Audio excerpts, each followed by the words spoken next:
Hello out there. My name is Laulu Akode and you are on to Inside Sources. But first, today is your Take edition where we normally read out feedback from our viewers and other related responses. First, let us acknowledge that we received several appreciations on my Take edition that was titled Nigeria Will Prevail Part 2 with the subheading People Who Are Shaping Nigeria's Future. Some of those responses have come from Nigerians at home and abroad, including several of those that were mentioned in the Take, such as Mr. Tony Elumelu, whose massive promotion of young entrepreneurs in Africa was highlighted in that Take. He responded with a personal acknowledgement and he said, and I want to quote him, "Thanks, Laulu, so much more to do," unquote. That is so true, Brother Tony, and we will remain very hopeful. Also, we have some corrections to make on that Take. Two corrections. Number one, Dangote refinery is one of the biggest refineries in the world. I had said erroneously that it's the biggest in the world, but it's actually one of the biggest, I think one of the top 5. And also, Thames actually won the Grammy. I had reported that Thames was nominated. Thames actually won the Grammy. Now let's move on to the edition that featured Mr. Dolapo Bright, the former presidential advisor on agriculture in the past administration, and Dr. Wale Adeduro, the author. These are the responses that we have. We have, first of all, from Kashmir Ifeanyi, interesting conversation about agriculture in Nigeria. Thank you. And next is from Mr. Robinson. Mr. Robinson says, that was an excellent show on Channels TV News. Thank you. And then we have from Mr. Obina Pascal, who says that Nigeria is not doomed. God will bless Nigeria. That is a response, obviously, to my Take. Nigeria Will Prevail, subtitled, Let Us Reinvent Ourselves. That was last week. Thank you so much, Obina. Let's go on. Igweka says, still on that edition that featured Mr. Bright, he says that this Mr. Dolapo Bright should be a minister of agriculture. He appears to know his stuff. Very interesting comments, but let's move on. Martin Ahachi says also that those were quite profound analysis. Thank you so much. 10 Talents Trading, that's the handle. He says, there is no excuse for the people of a nation to not have food. I agree with you. Now let's move to the edition that featured Professor Kemi Rotimi and Dr. Nnameka Eweluka. Professor Rotimi, as you remember, is the prominent Nigerian historian on Nigerian police, and Dr. Nnameka Eweluka was the immediate past managing director of Nigerian Bulk Electricity Trading Company, MBET. These are the comments. First is from Musa Adedibu. He says, very intelligent analysis and lecturing as usual. God bless Nigeria.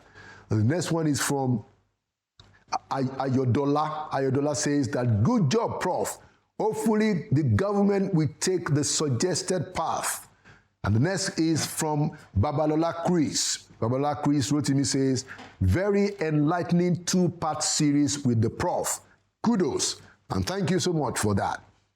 And then from August Oladeji, he says, past and present heads of states have failed us.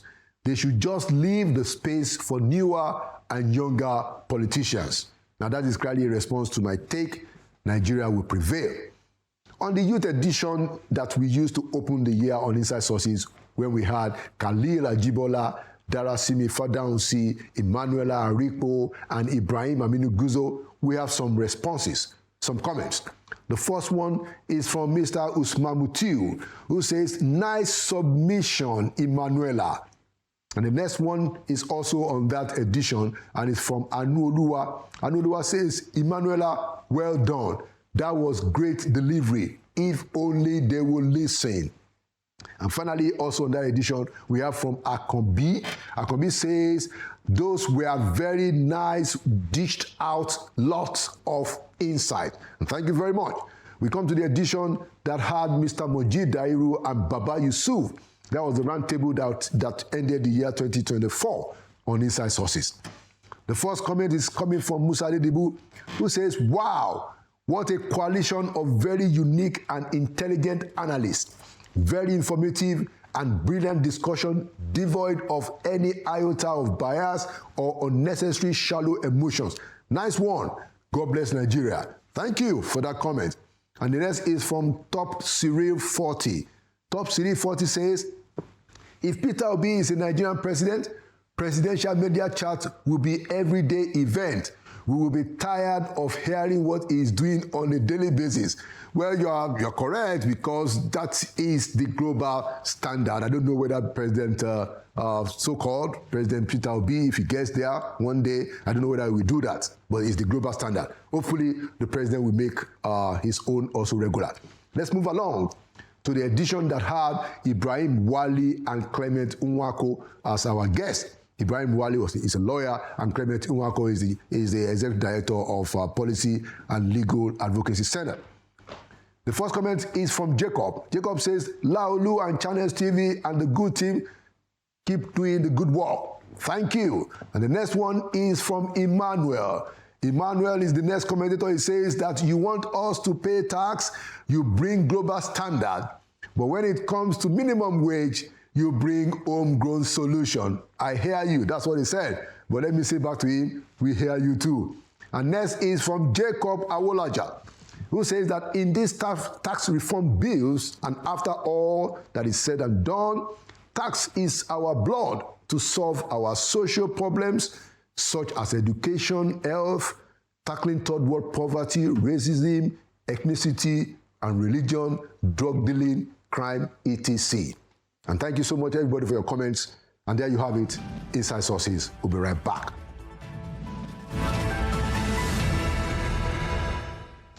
Welcome back to Inside Sources. Today, as we continue our conversation on the future of Nigeria, I'd like to welcome to Inside Sources somebody who was actually governor between 1999 and 2007, which was the time when our incumbent president was also governor, and who was actually the chair of the Nigerian Governors Forum in 2003. He was also the president of the Nigerian Institute of Architects. I'd like to welcome to Inside Sources Obong Victor B. Attah, the former governor of Akwa Ibom. Sir, you're welcome to Inside Sources. Thank you very much. All right, thank you for coming. Thank you. And thank you for your service. And the last time I interacted with you publicly was at an event in Abuja. Oh, yes. And of course, you know, I had raised the issue. How is it that you made a public show of the fact that you are introduced as a CON?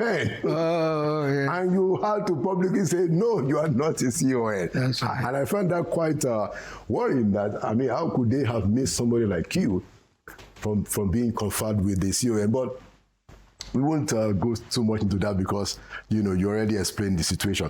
So I'd like to start the conversation by just asking you that if you look at where it is today, where we are today as a country, do you think that we are headed to the future, the great future that all of us actually believe is the destiny of Nigeria? Well, to answer that question, I would ask a rhetorical question. Have we defined where we should be heading? Do we have any compass? And to answer those questions, let me take the smallest units of a society, which is husband and wife. By the time two people want to get married, there's an officiating minister who asks, will you agree to take this person to be your lawful wedded wife, and will you agree to take this person to be lawful wedded husband to care for, and each one must affirm, must say yes, and the other must say yes. That becomes the contract. Yes. That becomes their constitution. And they know where they're heading. They know the rules, and they have subscribed to those rules. My question is, have we got a constitution for Nigeria to which we have all subscribed? And my answer is no. What about the Nigerian Constitution? I will tell you exactly why I say no. We were amalgamated in 1914. We were ruled by British Parliament laws and so on. But in 1953, I'm going to make this as brief as I possibly can. In 1953, Anthony Naho removed the motion that we should now be independent. The law said they were not ready. And I won't go into the details of what happened, but so many things happened in between from that time on, including even the Kanu riots that we heard about. But eventually, in 1970, we arrived at the decision. By the time 1960, you mean? 1960, yes. We arrived at the decision. Now, in that process, Northern Cameroons that was amalgamated with us Yes. left. So anybody could have left. That's true. So the people that are now blaming amalgamation for what's happening to us are wrong. I say no. Because they had the option. We all took a decision that we will be a country, and whoever had opportunity, everybody given opportunity to leave or whatever and stay on, and those who stayed on agreed they'll stay on under certain rules and conditions and terms that they all agreed to. That's the critical point. So the 1960 Constitution was written by Nigerians for Nigerians and been operated by Nigerians. I see your point, sir. We modified it in 1963 to take care of our Republican status. Yeah. But then that was aborted, totally thrown away in 1966 when there was a coup. Since then, we have been governed by a set of coded military edicts that we call a constitution. That's not a constitution that we subscribe to. When we were subscribing to this constitution, Dr. Nnamdi Azikiwe had suggested we should forget all our differences. The Sardauna said, no, we must remember our differences and respect them. Yeah. Awolowo came with, look, the only thing that can save a pluralistic society like Nigeria is a true federal system. We agreed and subscribed to it. We don't have that anymore. What we have now is an authoritarian system that is, the command is not federal at all.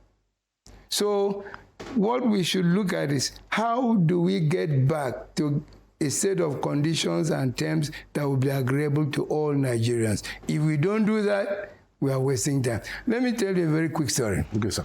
About 2 weeks ago, there was a story about a young girl, because she's not old enough to vote or be voted for, she was only 14, Okay. who poisoned the groom and the guests at her wedding because she was being forced into a union that she did not subscribe to. What that suggests is that nobody on this earth will agree to remain in a union if they have not subscribed to the rules and conditions and terms of staying together. So we must not continue to force Nigerians to stay together without, first of all, allowing them to spell out the terms and conditions under which they want to stay together. So, for me, what is wrong, and we have not therefore given us a direction, is the Constitution. Okay. We do not have a Nigerian Constitution by Nigerians, and the system must change. That system, I've been saying this repeatedly.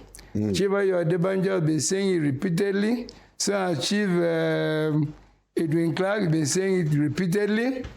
And in fact, Professor Ango Abdullah has been saying, if Ango went so far as to say that we should go back to that parliamentary system, which is what we had all agreed to. So in 60, yeah. In 1960. Recently, you have people like Pastor Tunde Bakare preaching it all the time. Right. You have recently Chief Emeka Anyaoku saying, even if you bring angels to come and operate this system, they'll fail. That's a very profound statement to make.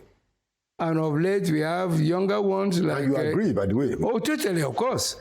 You have younger ones like Dele Farotimi and the president of the Arewa Youth Consultative Forum, Shetima Yerima, saying the same thing. We must change the system. If we agree to change the system, we'll have give ourselves a direction and we'll move forward.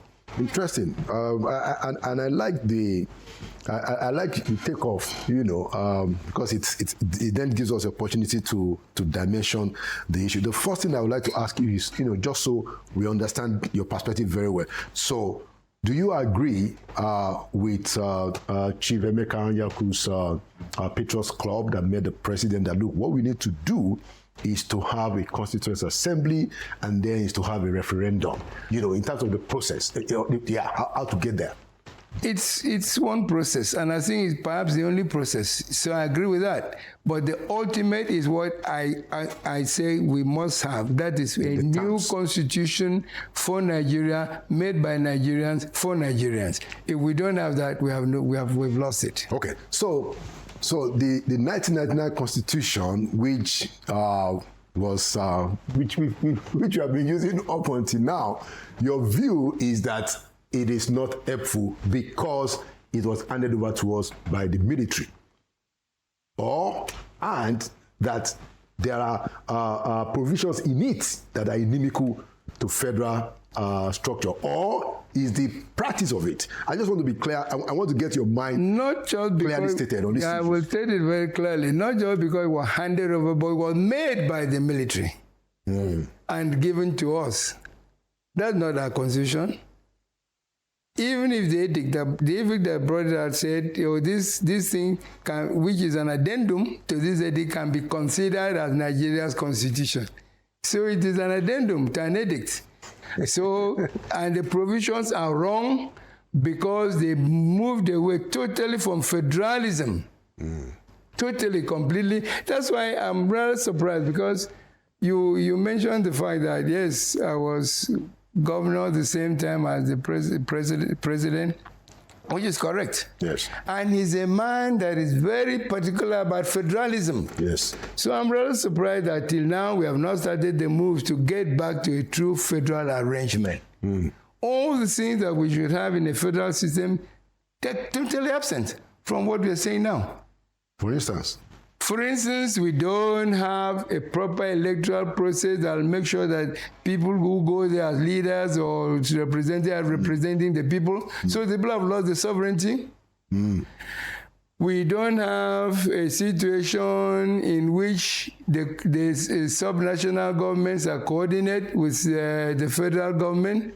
I should elaborate on that because many people don't understand this. Please do.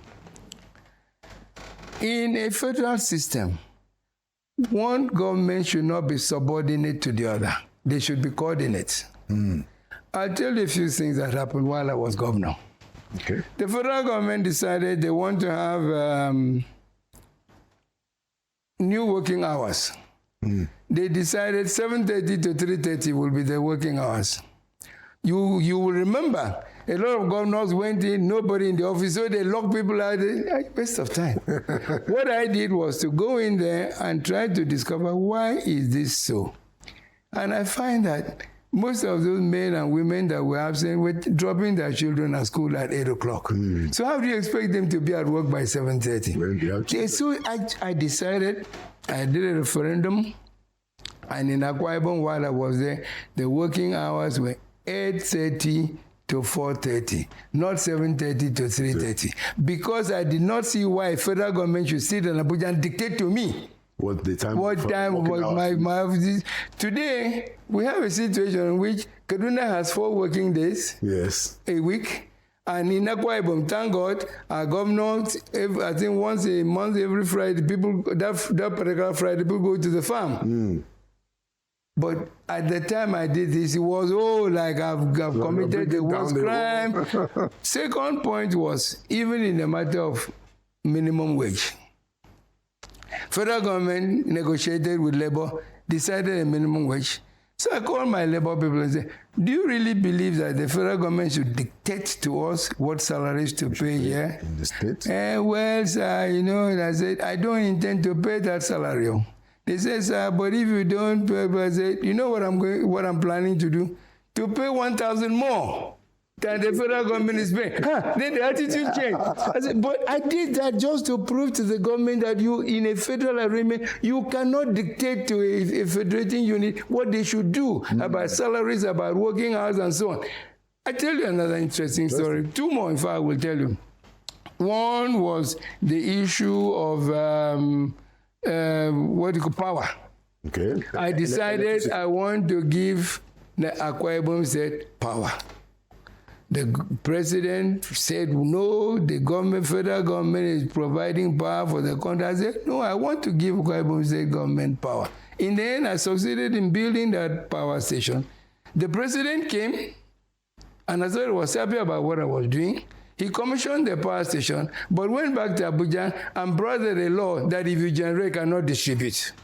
After he came to spend Akwa Ibom money I cannot distribute to Akwa Ibom. I have to put it in the national grid that's failing all the time. Oh, wow. Last thing I will tell you about. So that was how that ended, basically. That's how it ended. So Akwa Ibom, like everybody, doesn't have 24-hour constant power, which was my dream for Akwa Ibom. And if I had had it, I think several other states would have followed suit. And interestingly enough, please, let me just... Only this morning I was reading the paper and I heard where our respected Dr. Ngozi Okonjo-Iweala said, we should decentralize power generation, and I thank God for her. But that's what I was trying to do. But because of the faulty non-federal arrangement that we have, I was stopped. It should not happen in the federal arrangement. I mean, it's a very important point, and there are two observations that I want to make, and then you respond. So you were in PDP then, and you had a vision and a perspective that look, Akwa Ibom should be able to do whatever he wants to do in certain areas, including power. But it was your president from PDP who actually stopped you. That was President Obasanjo. Yes. Now, so what does that say about party democracy in Nigeria? First point. And then the second point, sir. So right now, we have a situation where states are able to actually generate and distribute power because, under the Buhari administration, I think they passed the law and President Bola Ahmed Tinubu has actually signed it into law. So please. Now, it does not say much about party policy. It says more about the type of constitution that we have, the non-federal constitution that we have. If we had a true federal constitution, it would never have happened. I would have built my power station. I would also, whatever party I belong to, it wouldn't have mattered. So it says more about that's why I keep harping on the fact that what is fundamentally wrong with us is the nature of the constitution that we have today. Right. It is not a federal constitution. And unless and until we go federal, we will not make progress. Okay. We're going to come back to that issue of federal constitution and all of that. But I wanted to ask you just for public interest that, so what happened to that power generation that you did? We generate power and put it in the national grid. And the inefficient national grid is always collapsing. But now that the new law has been brought out, our governor is working very hard to make sure that we now have an Akwa Ibom power company that will not only generate but be able to distribute power to Akwa Ibom people. So that company that generated was owned by the state. Every red cent kobo of that was spent was Akwa Ibom money. Wow. To build a power station. But a faulty constitutional arrangement makes it possible for a president to say, even if I'm taking from you, I'm putting it in the national grid. Interesting. How many megawatts do you remember? 191 megawatts. Oh, wow, that's quite given by 2 from 6s and from 9. Entirely. At the time we built that power station, we were consuming about 40 megawatts.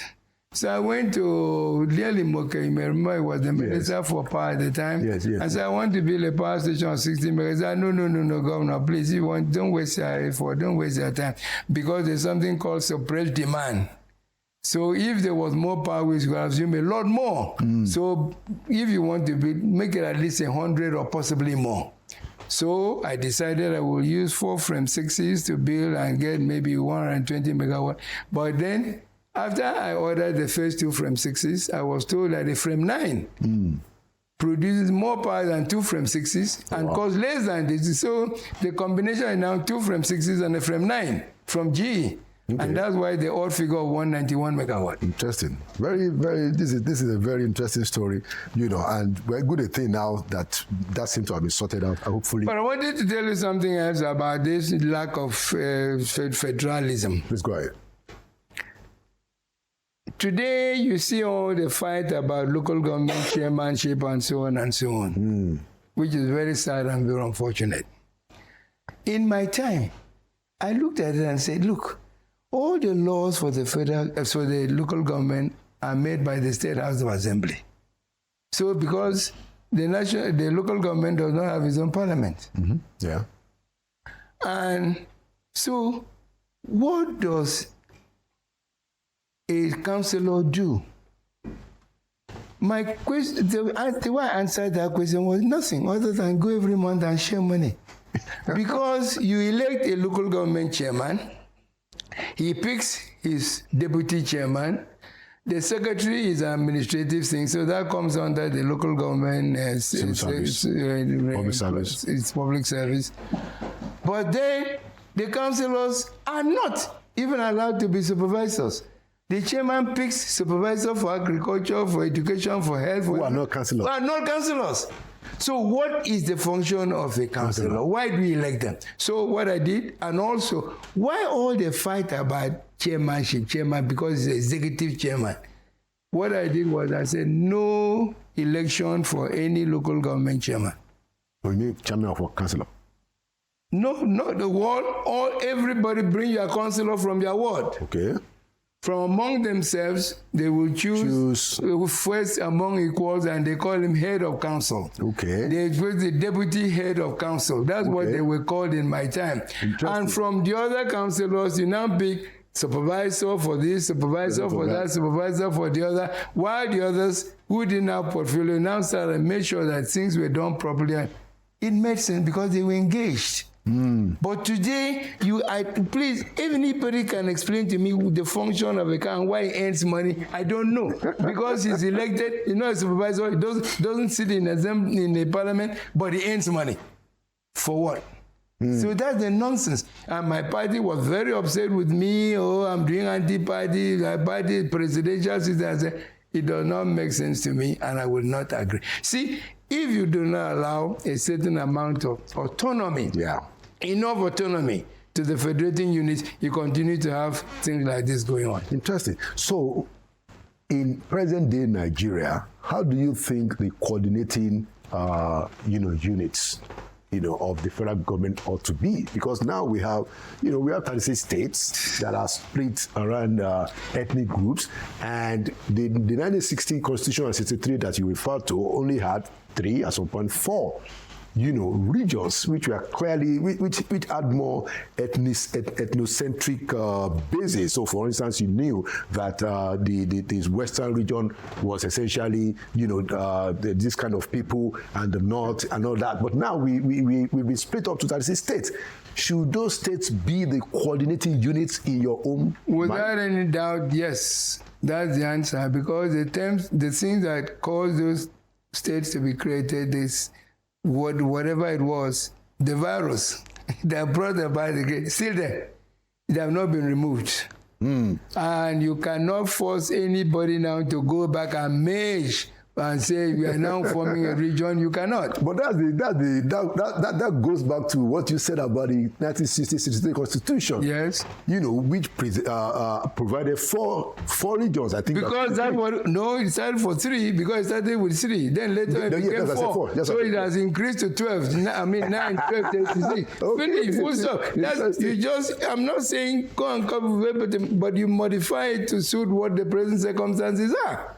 And the present circumstance spells out 36 federating units, because the states are the only federating units, not the local government. But now we are taking federal government should send money directly to the local government. Is a local government a federating unit as well? Well, so some people say that it's a third tier, but I think for me, it will seem the winning argument is the fact that a lot of the governors, and I would like to hear how you manage when you are governor. A lot of the governors, we are mismanaging the funds of the local government. So much so that local government administration in Nigeria has become completely, totally emasculated. So people who were advocating for local government autonomy had clearly, Excellency, they had a public sympathy because of what had happened to local governments in Nigeria. So governors were stealing local government money. So because of that, 2 wrongs must make a right. It can't. You just have to make sure that there are consequences for wrongdoing. Let me tell you what happened in Akwa Ibom. Because I did not have this elected executive, so on and so on. we now looked at it and decided we're a young state, very new state. Yeah. Most of the primary schools, I'll give you one simple example. Most of the primary schools are at the capital. If you split the local government money the way federal government is splitting it based on this, that, and the other, believe me, Uyo, which is the capital, will not have enough money to pay the fees, the salaries rather, of those teachers. Because all the schools are concentrated there. So we sat down with those and agreed that primary school teachers' salaries, which is the responsible, will be first charge before we split the rest. Administration of local government is local. It has to be in the state. So, but if anybody tries to steal that money, you would know, because it is your money and you will make noise about it. But I mean, so it's depends on how you look at it. But I see the point of those who argue that we don't have a third tier of government, under a federal system. But the Supreme Court seem to have, even this faulty constitution says it is wrong. It's not the first time the Supreme Court would be wrong. Supreme Court was wrong over the issue of offshore-onshore dichotomy. So I'm sorry, that's a different matter. Let's not go there. Exactly. Let's spare the justices. All right. So going back to that constitution, besides the thing that you've said, what are the other fundamental things that you think should be enshrined in a federal constitution? You should have state police. Okay. You should have resource control primarily.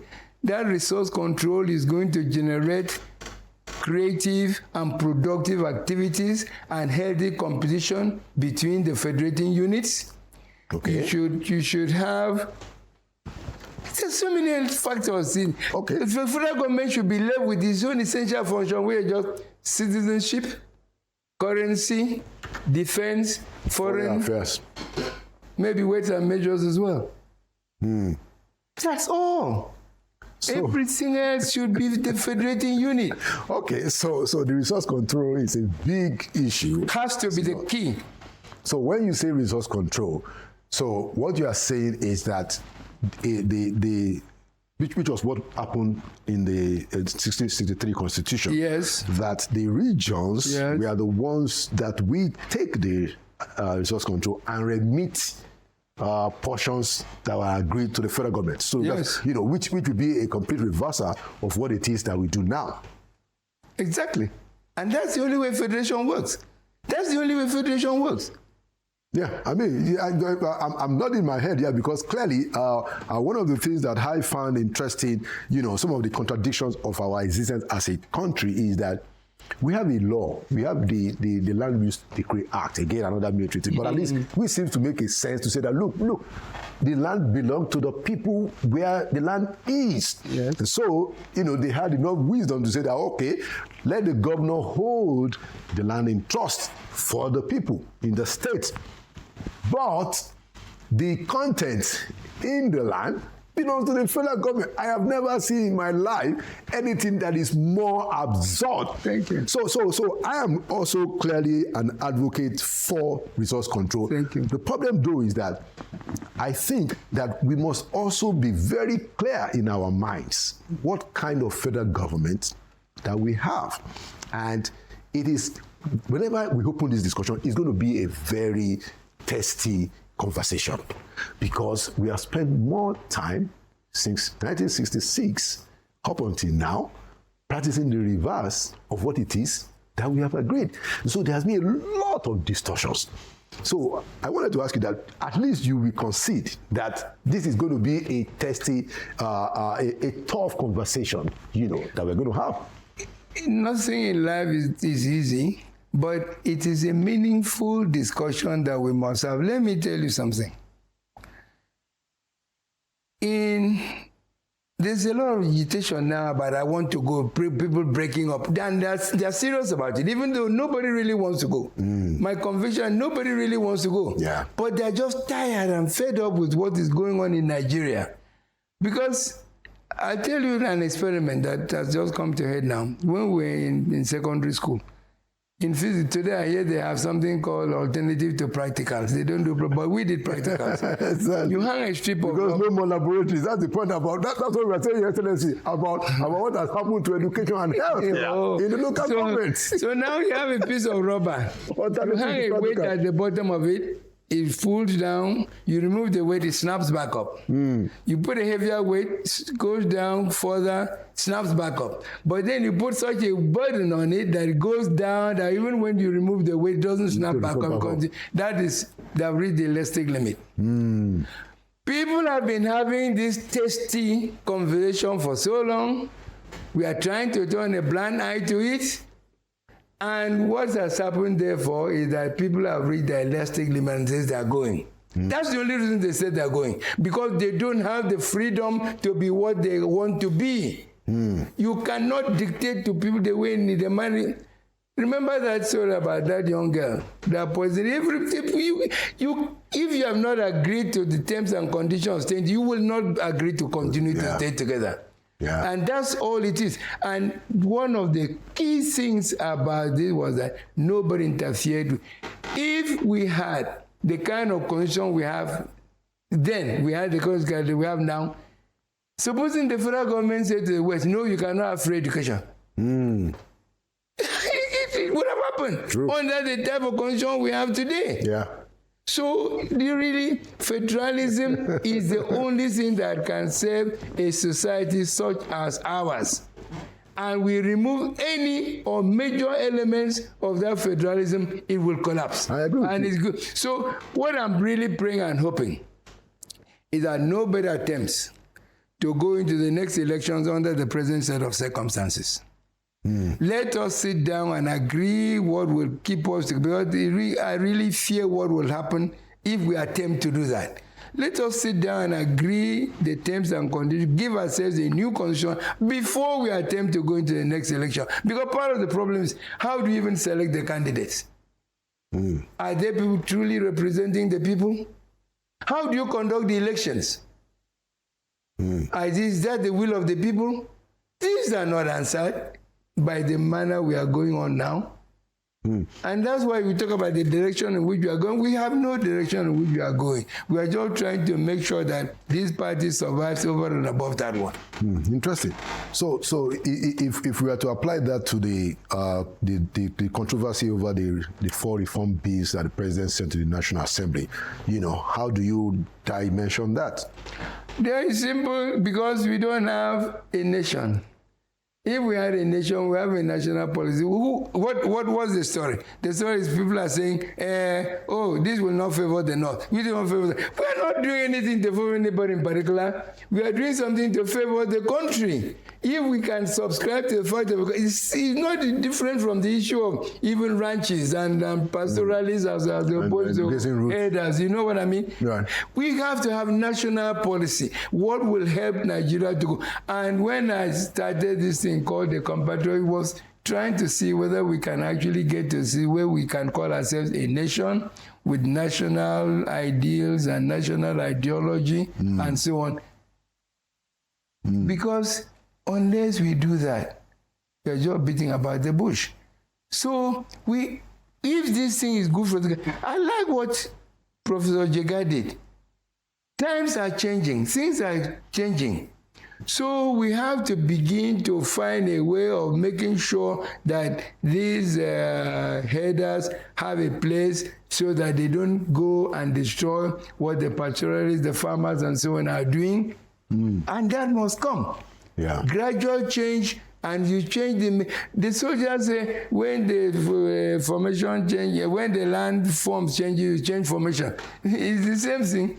Things are changing. The pressure on the land is that we are growing in population, so we need more. We need to bring in more land under cultivation.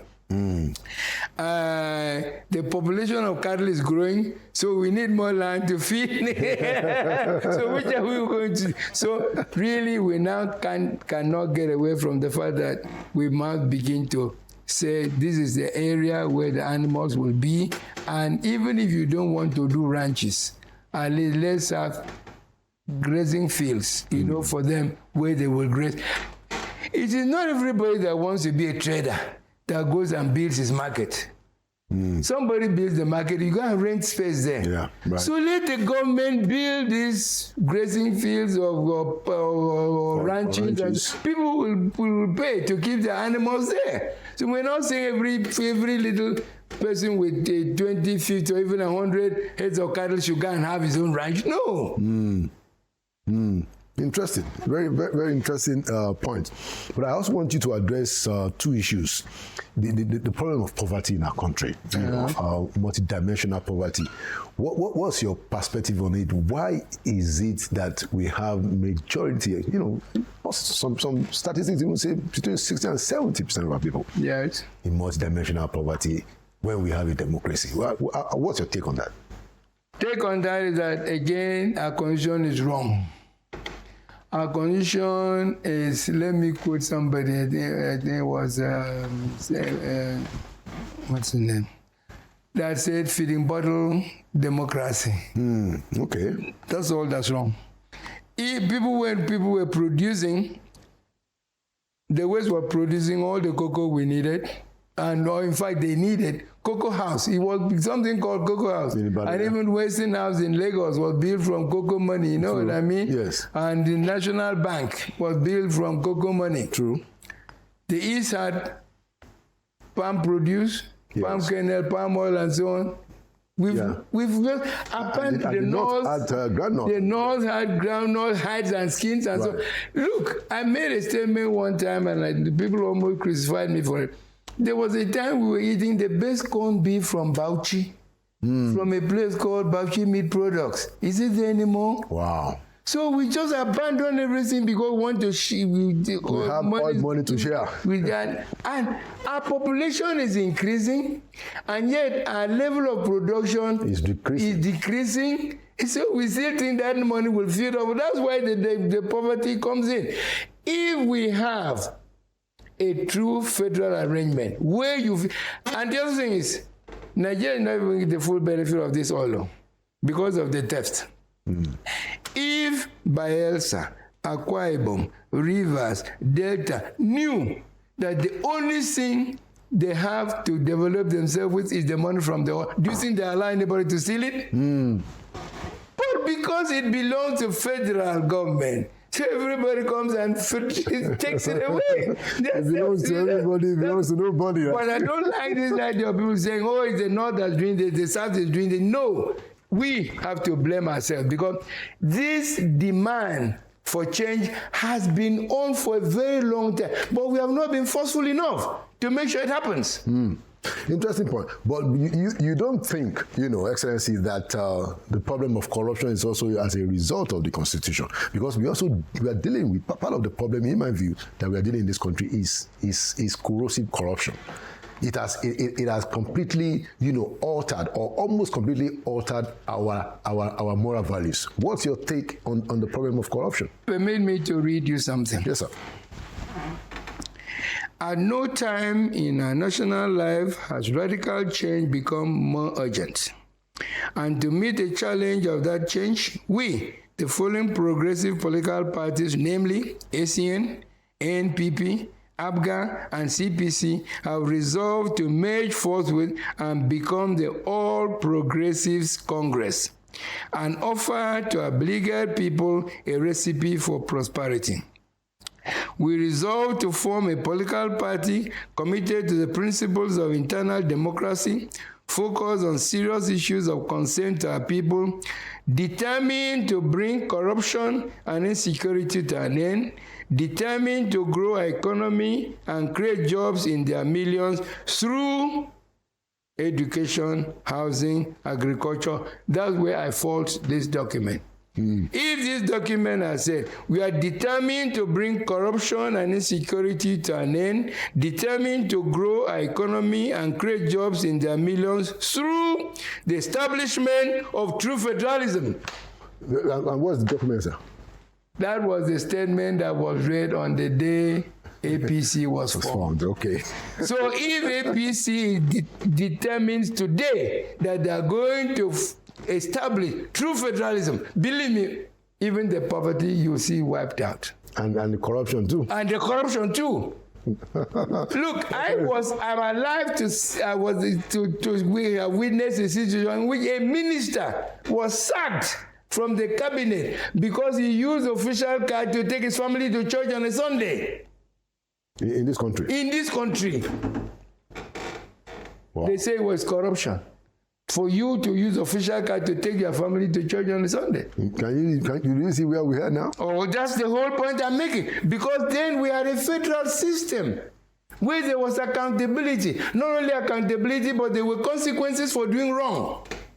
If you don't punish wrongdoing, the wrongdoing just keeps growing. And you think that the problem of impunity can be solved merely, sir, by true federalism. Look, if this is I gave you that example of what? Yes, sir. If this is what I'm going to develop, try and come and take it. Do you think we would allow all this gas flaring to continue, destroy our farmland, destroy our roofing, everything, and federal government does nothing about it? Every day, we are increasing the penalty. What does that mean?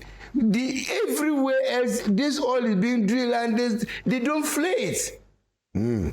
But we allow flaring because if we control it, billions of dollars being lost from the flaring. Do you think we would have agreed to lose all that money? Interesting.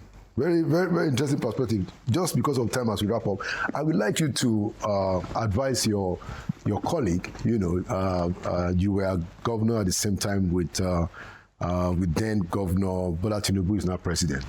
I wanted to give him, you know, it's going to be 2 years in 4.5 months that he's president. What will be your counsel to him? You know, when you assess how far he has performed between 2023 and now, you know, how do you rank him? But more importantly, what will you want him to focus on? How do you think he should take things going forward? Focus on those things that we said made meaning, and that is federalism. He suffered the consequences of it. His local government money was seized at the same time as my oil wells were seized because of lack of federalism. Don't wait until it's too late, as Jonathan did, because by the time he called that 2014, he was leaving office, it was no time to implement it. Begin now, immediately now, to institute federalism. Make it possible for us to have this sovereign conference of sovereign assembly bring up. It wouldn't take any time at all, because the basis is there. From 1960 constitution to bring up a new constitution for Nigeria, a referendum, we have it, and we go to election under with a true federal arrangement where resource control, state police, proper electoral processes, and true representation by the people, all entrenched. Believe me, he'll be the greatest president Nigeria ever had. Not the one Nigeria never had. Do you think, you know, in management of the economy and other things, how do you think President Tinubu has performed? I don't want to start rating people, but I do know that it is a good thing for us not to have this big disparity between a black market and official rate, because the round tripping was killing us. No, it was killing us. At the same, I like the idea that we now have competition between the refinery, because the petrol prices will come down. They have to. I like there's a lot of things that I like about it, but yes, maybe some people quarrel with the method by which it was done because it was too hasty with this. Maybe there's a point there. But you have that the results are benefiting Nigeria. So what about the hardship in the land? What do you think? It's not permanent. And the hardship is because we brought it on ourselves. If we had stood up and said, we don't want this business of feeding bottle thing again, and we want federalism, we would not be suffering today. Interesting. Thank you so much, Excellency. This has been a very, very illuminating conversation, sir, you know, and you have really hit home on some of the things that many of us consider quite important. I also agree entirely that if President Tinubu can do one thing, is to give us a new constitution. I'm completely agreeing with you on that. And thank you so much. Thank you for your service, thank you for your service as governor. Thank you for your voice, and thank you for coming to Inside Sources. I thank you for inviting me. I really appreciate it. Okay. I hope we will listen and take action. By the grace of God. Thank you. Thank you so much. And that's another edition of Inside Sources. Like we always say, we are here because Nigeria will prevail and we will not relent. And hopefully, the great Nigeria of our dream will materialize. Thank you for watching. My name is Laolu Akonde, and by the grace of God, I'll see you in the next edition.